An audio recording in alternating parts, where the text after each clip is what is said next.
Welcome to Holly Crabtrees Life Stories, where I'll be asking the questions and they will be telling the story. This week I'm going to be talking to the incredible Jo Rzymowska, Celebrity Cruises Vice President and Managing Director of Europe, Middle East and Africa. Jo will be talking to us about her passion for diversity and inclusion in the workplace. She'll also be talking to us about her own experience about how important it is to be your true self.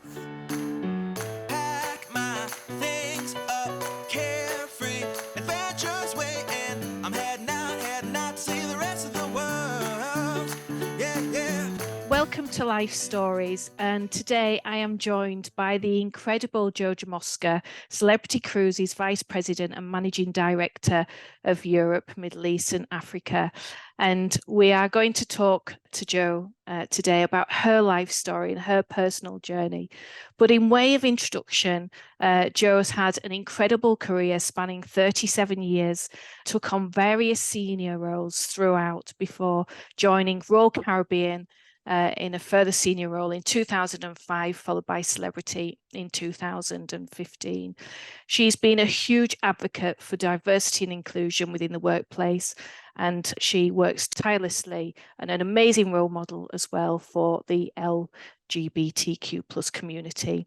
And I know for a fact she's got a brilliant sense of humour as well. So a huge welcome to you, Jo. A huge welcome, and thank you for joining Life Stories. Thank you, Holly. It's pleasure to be here. Oh, it's so good to see you.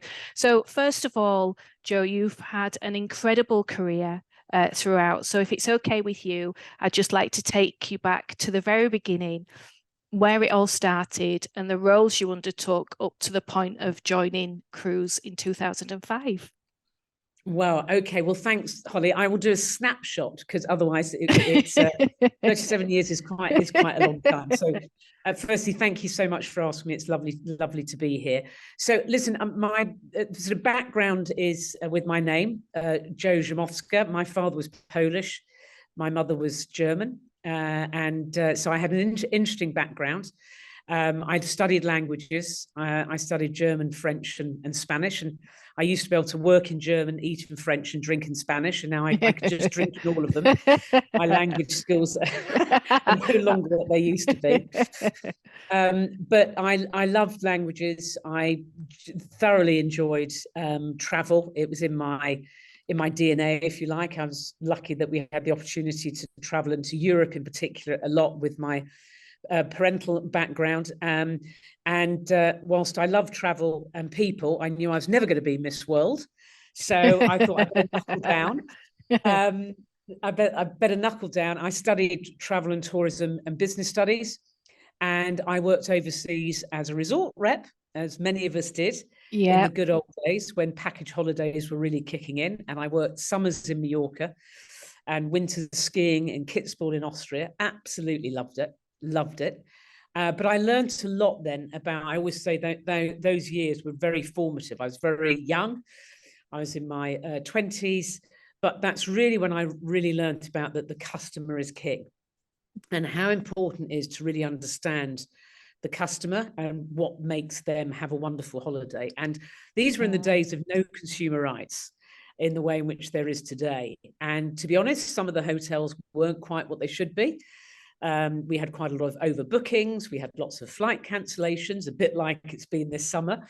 But really understanding that the most important thing is being there for the customer, to listen to the customer and to see what you can do to understand what they really want and help them out. And I got a letter from the managing director, a guy called Harry Goodman, who was big in those days. Into some holidays. He was. And saying, listen, you seem to have taken to this job like a duck to water, and please come back. So I joined full time when I left after my degree, which was great. And then I really decided that I wanted to have a career in the industry.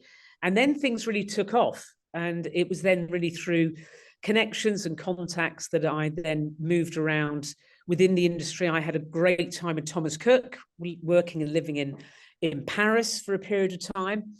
Whilst I was there, Disney was building Euro Disney, that became Disneyland Resort Paris. literally it was just foundations, and it was amazing. This US theme park was coming to Europe, and it was an interesting time. They celebrated their anniversary, 30-year anniversary. So, I remember 1992. I remember it opening. Exactly. So, but I suffice to say, I then came back to the UK and I joined them working on Walt Disney World, and had a great time within the marketing arena. So I then really learned the power of brands, and there's not a brand like they're out, what it offers and what it stands for. And I have to say there's similarities to me. The customer is king. The consumer is at the core of everything that we do here. And also it's really important that to have a brand that stands for something that people admire and respect. So I had a great time with Disney. I then got headhunted by Universal Studios. So I jumped ship. I had my ears cut off. And which was not pleasant, because they were arch rivals. I can't imagine they were impressed. They weren't impressed. They weren't impressed. But suffice to say, that was a great time. It was when they were building the second theme park, Islands of Adventure, and they were building hotels with Lowe's Hotel Group. And my role throughout this was really to generate more customers from UK and Ireland, and from Europe, Middle East and Africa, and that was really my role. So I got involved in opening offices in France and Germany, in Spain, and I had a great time. Again, it was all really exciting times. And then the .com world was happening. Yes. And a thing called lastminute.com came about, and buying holidays online. And it's like, whoa, perish the thought. Perish the thought. And the World Wide Web. And I do remember just when I joined Disney thinking, my God, we can send this thing called emails outside of the company. We can send it to people. So anyway, the internet was taking off, and I got involved in an online travel business called dreamticket.com, where we literally were selling holidays online, which was incredible. It was right in the late 90s, at the start of selling holidays. Airlines had started, hotel beds, but this was really a novel concept. Our ethos was stop dreaming, start packing. And when we went bust, it was stop packing, start dreaming. So the .com bubble burst. We burst with it, but it was a great learning of the digital world that was starting out then. And then suffice to say, there was an opportunity to join Royal Caribbean Group. And whilst I was not a cruiser, I hadn't really cruised before, I could see what a great company it was. I could see how important the customer, or the guest, as we like to call them, because that's how we want everybody to be treated, was to the organization. And also the investment in just the most incredible ships. So it was an exciting time. I predominantly worked for Royal Caribbean to start with, and then over the years, I've been with them 18 years now. So 18. I think that shows what an your incredible commitment this is. And I've been dedicated to the celebrity brand since 2015, as you said. And I'm now responsible for UK and Ireland and all of Europe, Middle East and Africa, for the celebrity brand. And I've had the joy of seeing all of the silhouette class come to fruition, and being involved in the launch of all of those ships. And then, of course, the incredible Edge series with Celebrity Beyonds coming to the UK in April this year. Celebrity Edge first off in 2018, and then Celebrity Apex we launched during the pandemic. And that was an interesting time. So that's a snapshot as to where I am today. Well, that's an incredible snapshot, Joe. So what I wanted to ask you, in the early days, you were a rep with Intersun, and then you had a lot of senior roles quite early on. Now, that kind of takes some confidence. Did you feel at that point that you had the confidence, or did you have any role models there to support you to believe in yourself, I guess, to take on those senior roles that you were offered? Yeah, no, very good point. No, I mean, I think, the imposter syndrome that is spoken about, people say, wow, how come I'm here, and am I going to be sussed? Am I going to be found out?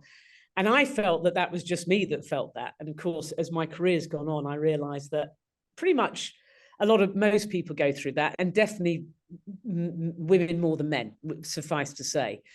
And especially during that time, during the 80s and 90s. No, I definitely did. I went through lots of scenarios where I felt, wow, am I ready for this? And I have to say, it was definitely great role models of either bosses that I had at the time, people who put faith and trust in me. And I remember when I first went for a sales director role, and I didn't actually go, when I say I went for it, I didn't go for it, but I remember the managing director saying to me, "Hang on, why aren't you going for this role?" And I thought, well, I haven't got everything that's on the job description. So I definitely think that I was not at that stage comfortable being uncomfortable, which is something that I say that we all have to get used to. But I pushed myself out there, and it was the confidence that was given by work colleagues and other people that I work with in the industry, many of whom are great friends to me to this day. Christina Wallen, who set up Hart Wallen Recruitment, was a great advisor and counsel and support. And bit by bit, I learned to build that confidence and to really understand that the most important thing is, whether it's you're part of a team or leading a team, or very importantly, listening to our customers, it's listening to people. It's listening to people. It's authentically listening to people, not paying lip service to people, and then being honest as to what you can and can't do. And I think that, to me, is one of the core principles that I stick to. It's the way I want to be treated, and therefore the way that I like to treat people. I by no means all get it right all the time. There are times when I'm stressed and my behaviors cannot be as good as they should be, but I'm conscious and self-aware of that. But I do want every single person in the business is as important as the other one. And that's really important to me. And I want people to feel that they can always talk to me, even if it's difficult conversations that at times we need to have. I want to be able to have those open conversations. Yeah, communication is key, isn't it? Yeah. So do you think now, looking back, you think you suffer from imposter syndrome still, or do you think now you've got the self-belief and the confidence now, and you've gained that over the years to back then? Interesting one. I still definitely, without a doubt, over time you gain confidence. I mean, very much so. The more that you've put yourself out there, the more challenges that you've had to deal with. We've had to deal a lot within the travel industry before the pandemic, but the pandemic has probably been the ultimate. Then yes, over time, I have gained confidence, definitely. That's not to say I have that ethos of making myself comfortable being uncomfortable, and constantly, every day, I'm learning. I think now what I find is that it's reverse mentoring, as I call it. I learn so much more from my younger team, especially in the digital world. So on the social side that you're getting involved with so much so, and doing a great job at, I learn from them every day. So I think now, when I was a young manager or leader, everything was very much from the top down. You learned from those who are more experienced than you, and they ran the show, they set the direction, and off you went. Now, you still have that within leadership, and it's important to have a clear vision, a clear plan, and that everybody understands where the business is going. But it's far more two-way, I think. It's far more dialogue on both sides. And the reverse mentoring to me is key. We've got this group here called the YoPros, the Young Professionals, and they ran a great speed dating session not long ago with us older ones, the older leaders. And at the end of it, it was fabulous. I mean, I'd learned so much. I'd learned as much as they had, if not more. And I think that's really powerful, and something now that I really enjoy. So every day I'm learning, and I'm learning from the team that I'm working with. I know when you joined Royal Caribbean in 2005, there was a reason why you'd not cruised before or had no interest in the cruise industry, but part of the ethos with them was how they worked, and you wanted to be a part of that quite clearly. So you've continued that, and through now into celebrity cruises, they are so amazing when it comes to diversity and inclusion that you're so passionate about. So what was the moment that you really wanted to push that yourself to be such a huge part, and how much it meant to you to work for a company that was passionate about diversity and inclusion too? Yeah, I mean, good question. I think it's really important that we're far more than what we sell or what we do from a commercial point of view. And again, as I grew older, having, I think, been the daughter of refugees who came over, my mother came over from Berlin, my father came over from Warsaw. They pretty much lost all of their family and they settled in the UK. And I remember how grateful they've always been to the UK. Sadly, both of them aren't with us anymore. But it was important to me that people always feel equal and people feel respected. And that's something that I very much found within the Royal Caribbean Group, that there was a real, within the DNA of the company, within the core of the company, is that equality. And I also personally, as being a member of the LGBTQ plus community, I spent most of my life hiding that. So it was important to me that everything that I read about the organization, and it came to fruition to be, is that how the free to be me philosophy that the organization has runs throughout the organization. So it's the first time that I felt I could really be myself and be true to myself and feel safe in doing that. And that's not to say other companies that I'd worked for were not, Disney's a great organization as well. It was also where I was in my life and my confidence as well. So that was great. And then as I've worked under the leadership of Lisa Lutoff-Perlo, who's the president and CEO of Celebrity Cruises, she's really set the agenda out to really, how do we take that to the next level? And, the maritime industry is very much male dominated, and it has been historically in leadership, from a leadership point of view. And the work that's happened as an organization, very much, as I want to say, led and supported by our male allies, because as I always say, allyship for any of the minority groups is critical in getting the change happening and in making change happen throughout organizations or throughout countries or whatever. You need to have that support and that allyship. And the way in which we've now moved from 2% to 32% female officers on board is significant. And everybody's benefiting. It's amazing. Everybody's benefiting from that. And there's just a greater, and this is not about positive discrimination. This is about positive action. It's about how we look at our recruitment. It's about how we look at our, from a cultural point of view.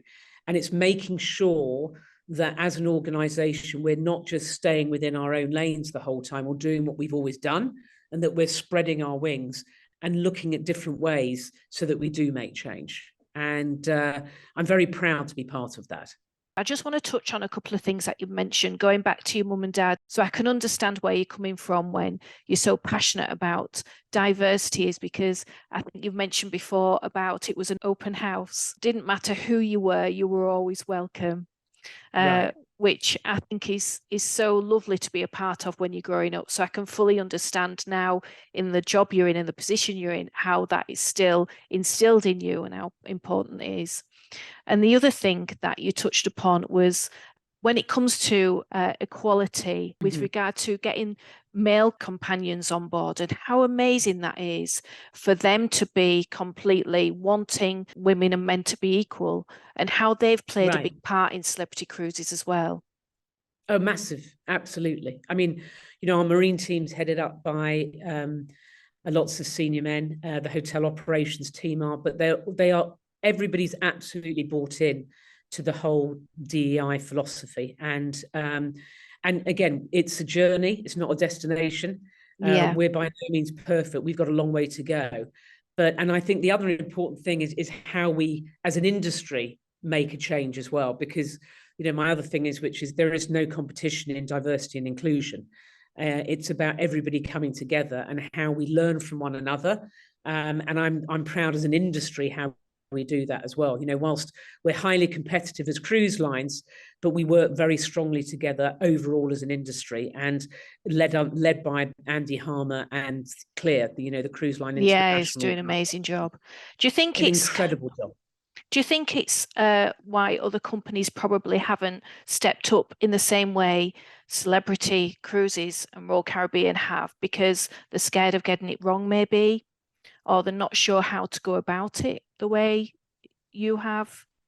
I think that I think that there is a nervousness generally. I'm not talking about other cruise lines here. I think generally there is a nervousness about companies getting things wrong. And therefore, what I always say, it's better to move forward and get things wrong than not to make any change. And I think there shouldn't be a fear of getting things wrong. I think there should be a fear of not doing anything and not making any change.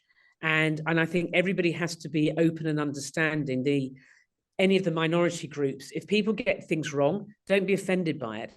I mean, it's help people understand why potentially if somebody says something in a certain way or makes a comment in a certain way, unless they're being blatantly sexist or racist or something, you can tell the difference from that point of view. But if somebody says something that you find offensive, but they don't mean it at all in that way, you need to help them understand and explain why. So the worst thing you can do is not move forward because of fear of not moving forward. I think that's really important. Yeah, I agree. So I do think there is some of that within organizations generally that don't have DEI at the core of one of their key strategies, is that potentially worst case scenario, it's because they genuinely don't see that it's a necessity, which I think is a shame. Or best case scenario, it's just because there's so many other priorities and people are nervous about getting things wrong.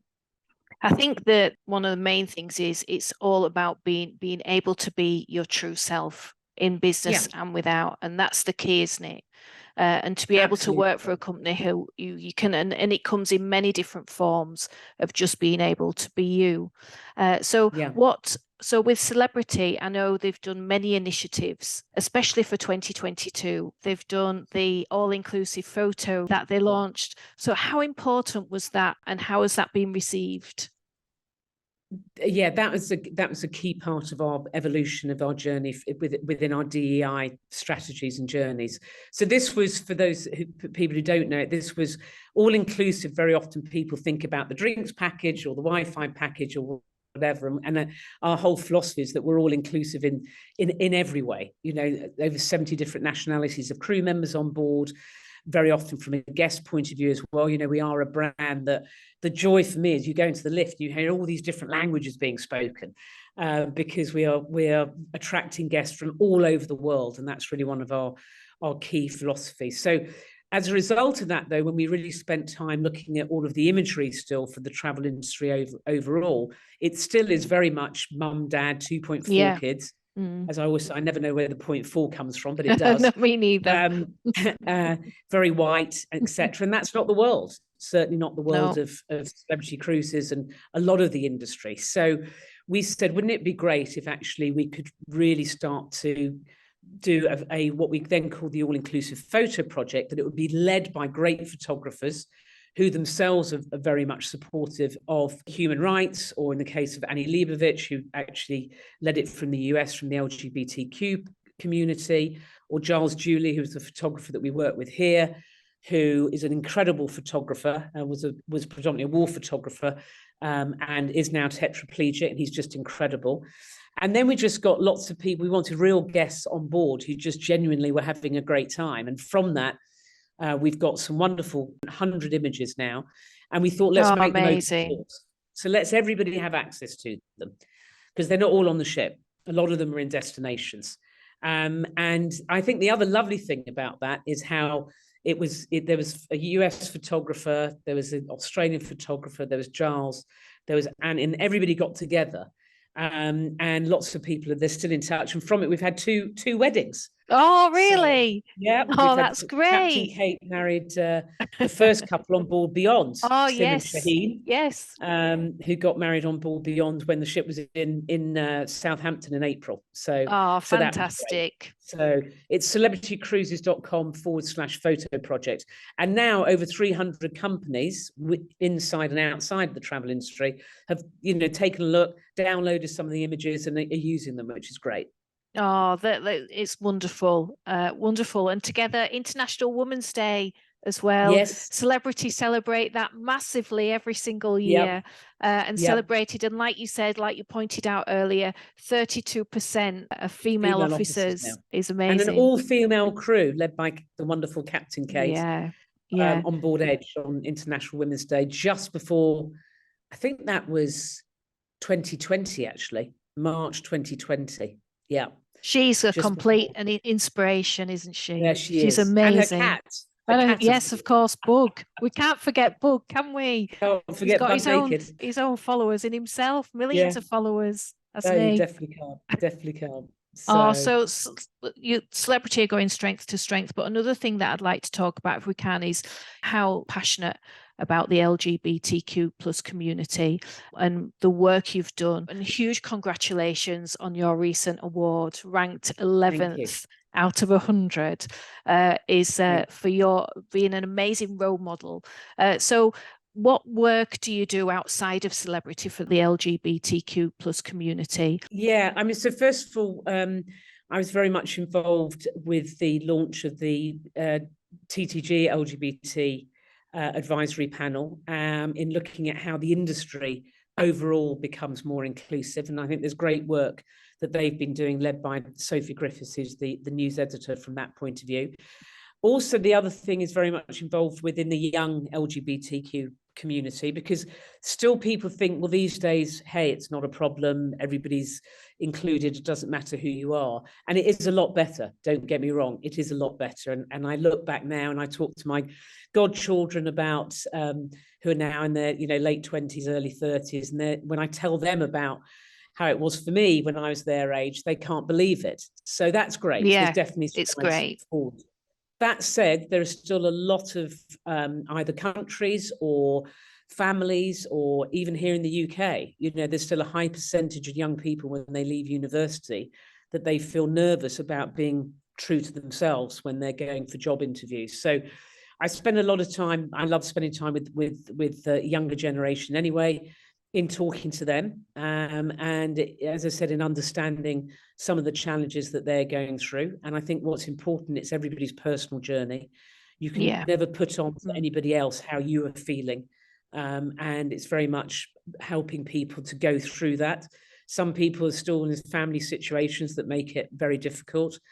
And there's also charities very much involved with the elder generation, because there is still an awful lot in the UK of elderly people who, when they, for years now, they were rejected by family, or they've always been in the closet, and they're elderly now, and that's tough as well. So there's lots of different projects that are going on, and people who do need support and help. And I think my key thing about being a role model is how can I listen and understand what people are going through, and potentially through my own personal experiences, help them through their own journey. Celebrity have done great, haven't they, as well? If we go back to remember, you've mentioned it before, and I remember the Friends of Dorothy that they used to have on board, didn't they? And thank Well, goodness the young generation don't understand that, because the code name for the Wizard of Oz. You explain that, Joe. What was the Friends of Dorothy back in the day? Absolutely. So we now have, the LGBTQ plus gatherings on board, which again is not solely for the LGBT community. In fact, very often it's the place of the parties on board the ships, definitely. Yeah, so they're great fun, I believe. Great fun, aren't they? As well. And also we've got the Pride sailings as well that celebrity do throughout the fleet. Tell us a little bit about that. Yeah, so during the month of June, we do our Pride sailings at sea. So across all of the fleet, there'll be celebrations, even more celebrations during that week of festivals. And again, the great thing, it's for everybody, and the joy of it is that all of our guests, all of whom who want to join in. There's lots of parades, there's lots of competitions, and there's just a celebration of life, really, and the celebration of freedom and equality, and being free, everybody being free to be who they are. So and every year we look to see if we can get different guests on board and make it bigger and better every year. Oh, it's just, honestly, it's just fantastic how celebrity really have leading the way when it comes to diversity and inclusion, and for you to be so proud to be a massive part of that as well. So what's next for Celebrity Cruises when it comes to diversity and inclusion? What initiatives have they got in the pipeline? what's next, first of all, shipwise, which we're very excited about, is Apex coming to Southampton. So we're really excited about that. Me too. In 2024. Yeah, so watch this space for that side of it. We've obviously got lots of exciting things. We've got all of the Edge series ships in Europe for 2023, which is great. And we're now sort of working through, as we said, it's a journey, not a destination. We celebrate the fact that we've got 3 female captains, but we've got 15 ships, soon to be 16 next year, with the Cent coming on board. So we've still got until it's 7.5 or 8. We've got a lot of work still to do there. So that's an ongoing journey. From that point of view, there's where we take the all-inclusive photo project to as we go into 2023 and beyond, and also how we're working through our Pride at Sea parties as well, and what we can do from that point of view as we go into 2023. So it's always an evolution as to where we are and where we can go next, and who we partner with, and how we make sure that all of our guests, regardless of who they are, have a lovely time. How is Lynn, your partner? She's be great. A huge support to you. She's great. Yeah, we're going out to Miami next week. Actually, I'm going out work-wise, and she's coming too. And we've got our end-of-year conference on board, which should be fabulous. She's been a massive support to you, I can imagine. She's just as passionate about cruising as you are, is she? Absolutely. Yeah, we love it. We had a fabulous, we were on Beyond this summer, and with family, friends, and it was great. We all had a great time. Well, do you know what, Jo? You've had an absolute incredible career. You're such an inspiration to many, many people, and the awards speak for themselves. I mean, I'm sure you need a bigger cabinet than Ant and Dec now with the amount of awards that are continually growing. Personally though, Jo, is there anything that you would still like to achieve in your career, or an ambition that you have that you're aiming towards? I think now really I'm very much, the key thing for me is how do I give back? I as you said, I have had a long career. It's a great career. I'm still enjoying my career.